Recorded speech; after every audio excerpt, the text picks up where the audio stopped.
Ladies and gentlemen, Mr. Cropper here. On a video titled Douglas Murray on Roger Scruton, Intersectionality and the Trans Debate.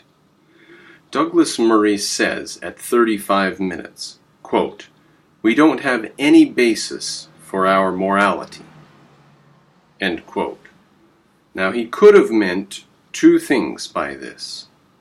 He meant either we have no basis for altruism. It has no basis in reality. Or, he meant, we have no basis for morality as such. Now, do we have a basis for morality? I put the following two questions to anyone who agrees with Douglas Murray on this question. Number one, why don't you step out in front of traffic? Why do you look before you step into traffic? Number two, why don't you go hit your neighbor on the head and take his meal?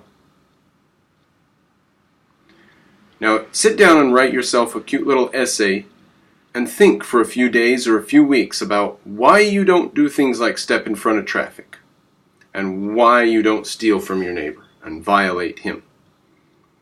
And then come back to me and say we have no basis for ethics. Now, some people are worried about whether or not ethics are scientific. Now, they're scientific in the sense that they're real world, perceptible.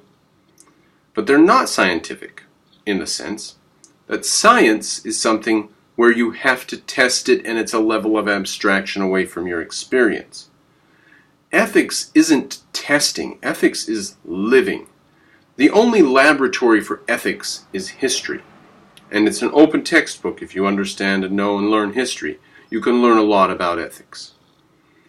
So are ethics scientific? They are just as scientific as the question of should you go hit your neighbor on the head and take his dinner? And should you step in front of that bus? Do we have a basis for our morality? Well, are there any consequences to stepping in front of buses or hitting our neighbor on the head and taking his dinner? Of course there are.